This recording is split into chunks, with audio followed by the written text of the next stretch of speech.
नमस्कार दोस्तों, कैसे हैं आप सभी लोग। Fantasy talent hub YouTube channel में आप सभी लोगों का स्वागत है। दोस्तों वीडियो में ना आज हम बात करेंगे पाकिस्तान और श्रीलंका के बीच होने वाले पहले ओडीआई मैच के बारे में। जो पहला ओडीआई मैच है उसमें कौन कौन से प्लेयर्स बेहतर रहेंगे। और दोस्तों आपको बता दूं कि ये वाला मैच ना ग्रैंड लीग के लिए थोड़ा ज़्यादा रिस्की हो जाएगा। कारण क्या है कि बहुत सारे ऐसे प्लेयर हैं जिनको आपको रोटेट करना पड़ सकता है। इसके पीछे का कारण क्या है वो मैं आपको आगे समझाऊंगा।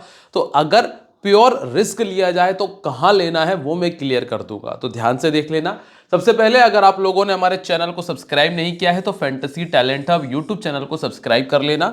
और एक ज़रूरी ये है कि आप अगर स्मॉल लीग खेलना चाहते हो तो अभी हमारे टेलीग्राम चैनल को ज्वाइन करो। यहाँ पे आपको स्मॉल लीग की टीम और प्लेटफॉर्म भी जल्द ही मिल जाएगा। तो लिंक आपको डिस्क्रिप्शन और कमेंट सेक्शन दो जगह मिलने वाला है, ठीक है। और चलिए बात कर लेते हैं वेन्यू के बारे में। मैच होगा रावलपिंडी क्रिकेट स्टेडियम पे, पाकिस्तान में मैच हो रहा है, ठीक है। अभी तक इस मैदान के ऊपर टोटल 27 मैचेस खेले गए, जिनमें से 15 बार जो है वो सेकंड बैटिंग करने वाली टीम ने मैच को विन किया।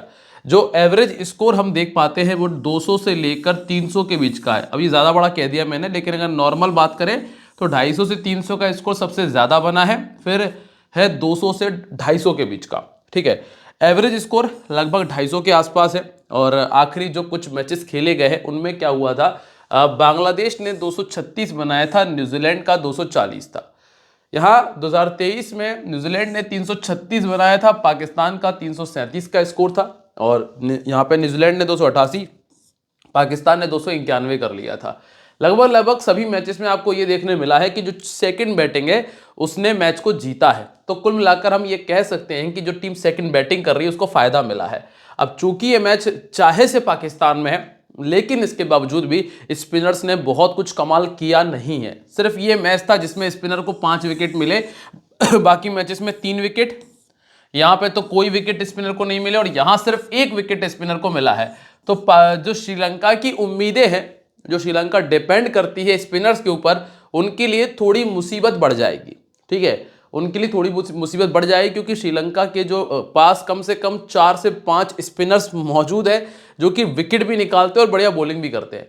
तो स्पिनर्स के लिए समस्या है इस मैदान के ऊपर, और ये समस्या श्रीलंका को भी फेस करना पड़ेगा, ठीक है। अभी यहां पर अगर हम देखें, स्कोर करने वाला प्लेयर था नजमुल हुसैन शेंटो। इन्होंने 7-7 का स्कोर किया था। ओपन कर रहे थे डायरल मिचेल जो कि नंबर 3 पर बैटिंग कर रहे थे, इन्होंने 129 का स्कोर किया और डायरल मिचेल ने यहां पर 113 बनाया था। तो ये एक बात और आप थोड़ा फोकस करें कि बैटिंग के लिए अनुकूल विकेट है, मतलब बैटिंग फ्रेंडली विकेट है। और इसी वजह से आप देख पा रहे हैं कि इतने बड़े बड़े स्कोर बल्लेबाजों के बैट से निकल रहे हैं। अगर कोई बैटर 100 बना रहा है तो आप ये कह सकते हो कि विकेट अच्छा है, और उसमें भी अगर हर मैच में किसी न किसी प्लेयर का 100 आ रहा है तो आप कह सकते हो कि विकेट बहुत अच्छा है, क्योंकि लगभग हर मैच में एक ना एक प्लेयर का 100 आया है। पहली इनिंग में देख लिया, सेकंड उठाकर देखो, रविंद्र 4 नंबर पे खेल रहे थे, जमान ओपन कर रहे थे, बाबर नंबर 3 खेल रहे थे, फकर जमान ओपन कर रहे थे। तो कुल मिलाकर फुली बैटिंग विकेट आपको देखने मिला है। और जब बैटिंग विकेट आपको देखने मिल जाता है तो बल्लेबाज आपकी प्राइम चॉइस होते हैं कैप्टन और वाइस कैप्टनसी के लिए, ठीक है। अब विकेट्स कितने आ रहे हैं जरा वो समझे। एक विकेट 60 रन लगभग, यहां पे 53 रन, यहां पे जरूर 23 थे और यहां पे 49 रन, मतलब बहुत बहुत बहुत आराम से 10 ओवर में 50 रन यस कर सकते हो, बहुत आराम से। स्टार्टिंग में 10-50 ही आएगा, पहला मैच है, आराम से 50 रन यस कर सकते हो, कोई समस्या नहीं। और अगर उसमें भी पाकिस्तान पहले बैटिंग कर रही है तो बिल्कुल यस कर ही लीजिएगा, आपको बहुत फायदा मिल जाएगा, ठीक है। क्योंकि पाकिस्तान का होम ग्राउंड है, आराम से 50 रन बना देगी इस मैदान के ऊपर पहले 10 ओवर में, ठीक है। इसके बाद 54 पे 2, 57 पे 0, 46 पे 3 और 66 पर 1। ये हमें समझ में आ रहा है कि भैया बैटिंग विकेट तो है, क्योंकि अगर पावर प्ले में 60-60, 70-70 रन बन रहे हैं, जो कि वनडे में नॉर्मली बनते नहीं है इतनी जोरों से रन, तो अगर बन रहे हैं तो विकेट बिल्कुल प्योर बाटा विकेट है और बल्लेबाजों को सपोर्ट कर रहा है। अब गेंदबाजों में फास्ट बॉलर्स को ही ज्यादातर विकेट मिले हैं, और यही कारण है क्योंकि हार्ड सरफेस है, और हार्ड सरफेस है और कुछ खास है नहीं। जो विकेट आ रहा है वो डेथ ओवर में आए, क्योंकि आप यहाँ पे देख पा रहे होंगे कि पावर प्ले में तो कुछ विकेट है नहीं, तो जो विकेट है स्वाभाविक सी बात है या तो डेथ में होंगे या कुछ विकेट मिडल ओवर्स में है। तो इसीलिए बल्लेबाजों पे दिमाग ज्यादा लगाइएगा, ठीक है। अब दोनों टीमों के हेड टू हेड की बात कर लेते हैं। श्रीलंका ने लास्ट जो मैच खेला था उसमें 346 बनाया था और पाकिस्तान ने 345 का स्कोर किया था, ठीक है। कल हमारे एक सब्सक्राइबर की गुजारिश थी कि भाई हम यहाँ पे बैटिंग ऑर्डर भी बता दें कि ये किस नंबर के प्लेयर हैं, तो मैं आपको बता देता हूँ कि कुशल मेंडिस जो कि नंबर 3 पर बैटिंग करते हैं, इन्होंने अपनी टीम के लिए 122 बनाया था पिछली बार जब पाकिस्तान के सामने बैटिंग की थी। सदीरा समर विक्रमा जिन्होंने 108 बनाया था, ये नंबर 4 पर बैटिंग करते हैं अपनी टीम के लिए और इन्होंने 108 बनाया था। पतुम निशांका 51 का स्कोर था, ये ओपन करने आते हैं अपनी टीम के लिए, तो उन तीनों ने बड़े स्कोर किए। और मधुसनाका के 2 विकेट थे जो कि लगभग पहला ही ओवर लेके आते हैं, पहला या दूसरा ओवर, लेफ्ट आर्म बॉलर थे ये, अब इस टीम में नहीं है अभी। अब्दुल्ला शफीक 113 का स्कोर है, ये ओपन कर रहे थे पिछले 1-2 साल पहले तक, ठीक है। इसके बाद रिजवान ये नंबर 4 पर बैटिंग करते हैं, 4 और 5 पे, वैसे 4 पे ही बैटिंग की होगी इस मैच में। हसन अली के 4 विकेट थे और हारिस रऊफ के 2 विकेट थे। अब एक और मैच 2023 का जिसमें पाकिस्तान ने 252 बनाया, श्रीलंका ने भी 52 बनाया था, जिसमें रिजवान का 46 था, ये नंबर 4 पे बैटिंग कर रहे थे। अब्दुल्ला शफीक ओपन कर रहे थे, Iftikhar Ahmed 47 run plus 3 wicket थे और ये मिडिल ऑर्डर में बैटिंग करने आते हैं, लोअर मिडिल ऑर्डर में, और शाहीन शाह अफरीदी के 2 विकेट थे। असलंका नंबर 4 नंबर 5 पे बैटिंग करते हैं। कुशल मेंडिस ये भी नंबर 5 से नंबर 6 पर बैटिंग करने आते हैं, सॉरी कुशल मेंडिस तो पर नंबर 3 खेलते हैं, सॉरी कुशल मेंडिस नंबर 3 खेलते हैं, मैं कमिंदू मेंडिस सोच रहा था इनको। तो कुशल मेंडिस जो कि नंबर 3 पर बैटिंग करते हैं, सदीरा समर विक्रमा जो कि नंबर 4 पर आते हैं। पतिराना के पास 3 विकेट थे और मधुशनाका के पास में 2 विकेट थे। पतिराना डेथ ओवर के बॉलर है और मधुशनाका पावर प्ले के बॉलर है, इनको विकेट मिले थे, ठीक है। अगर आपकी दिक्कतें खत्म हो गई हो तो मुझे खुशी होगी कि आप एक अच्छा सा कमेंट कर देंगे। अब हम बात कर लेते हैं दोनों टीम्स की संभावित 11 के बारे में। चेंजेस हो सकते हैं और अगर कोई बदलाव होगा तो टेलीग्राम है, वहां पे रहिएगा। सबसे पहले फ़खर जमान, सैम अयूब, बाबर आजम, रिजवान, अगर सलमान, हुसैन तलत, मोहम्मद नवाज, फ़हीम अशरफ, शाहीन शाह अफरीदी, अबरार और रऊफ़ आपको मिलते हैं। नई गेंद के साथ में गेंदबाजी आपको किसकी मिलेगी? शाहीन शाह अफरीदी की। शाहीन शाह अफरीदी के साथ में फ़हीम अशरफ और हारिस रऊफ़ आपको गेंदबाजी करते हुए मिल जाएंगे। इसके बाद अब तो सैम अयूब भी गेंदबाजी करते हैं, अगर सलमान भी बॉलिंग कर लेते हैं। फ़खर जमान इस मैदान के ऊपर बैटिंग करना पसंद करते हैं। 3 मैचों में 300 रन, लगभग 300 रन, जिसमें 2 बार तो 100 बनाया है उन्होंने, ठीक है। तो फ़खर जमान आपके लिए ग्रैंड लीग में बहुत बेहतर पिक बनेंगे क्योंकि कम लोग इनको ट्राई कर रहे हैं। इसके बाद बाबर का 5 इनिंग में 335 रन है, ये 250 एक 100 बना चुके हैं और रिजवान 5 इनिंग में 40 का एवरेज है, 150 कर चुके हैं। अब दोस्तों आपको बिल्कुल समझ में आ गया होगा कि विकेट किस तरह का है। ऊपर के 3-4 बल्लेबाज और सभी ने भरपूर रन बनाए हैं, तो आपको इससे समझ में आ रहा होगा कि विकेट कितना बैटिंग फ्रेंडली रहा है अभी तक, ठीक है। अब बॉलर्स की स्थिति देखो, नवाज को विकेट एक भी नहीं मिला, अगर सलमान को तो मैं काउंट भी नहीं कर रहा हूं। फ़हीम अशरफ को 1 विकेट मिला है, अफरीदी को 4 पारियों में 7 विकेट मिले हैं और उसमें भी एक बड़ी कमाल की चीज ये है कि एक सिंगल मैच में 5 विकेट मिल गए थे। मतलब एक सिंगल मैच में 5 विकेट मिल गए, तो बचे हुए 3 मैचेस में उनको विकेट मिले हैं 2। तो ये भी आप समझ लीजिएगा कि भैया एक मैच तो चलो ठीक है, मान लिया कि डेथ ओवर में विकेट आ गए होंगे, लेकिन बाकी मैचेस की स्थिति देखो, उन्हें विकेट नहीं मिला है। तो कुल मिलाकर यहां पर बॉलर्स के लिए कुछ खास अभी तक तो नहीं है, तो ये चीज मुझे बार बार बोलने की आवश्यकता नहीं पड़नी चाहिए। अब आप आइए फ़खर जमान पे। फ़खर जमान जिनका श्रीलंका के सामने जो रिकॉर्ड है वो बहुत कुछ खास नहीं है, लेकिन पिछले 1 साल में लगभग 45 के एवरेज को मेंटेन किया है। जब इन्होंने सेकंड बैटिंग की है तब बहुत कमाल का परफॉर्मेंस रहा है, तो सेकंड इनिंग में कैप्टन बनाया जा सकता है। लेफ्ट आर्म मीडियम के सामने ये 6 बार पहले आउट हो चुके हैं और एवरेज है इनका 18 का। नंबर 2 पर आ जाइए, Sam Ayub. Sam Ayub bowling कर रहे हैं, इसलिए सैम अयूब के बारे में ज़्यादा बात नहीं करते हैं। हालांकि इनका वनडे का रिकॉर्ड बहुत अच्छा है, T20 के मुकाबले 350 300 बनाया है, तो सैम अयूब आपकी टीम में रहेंगे।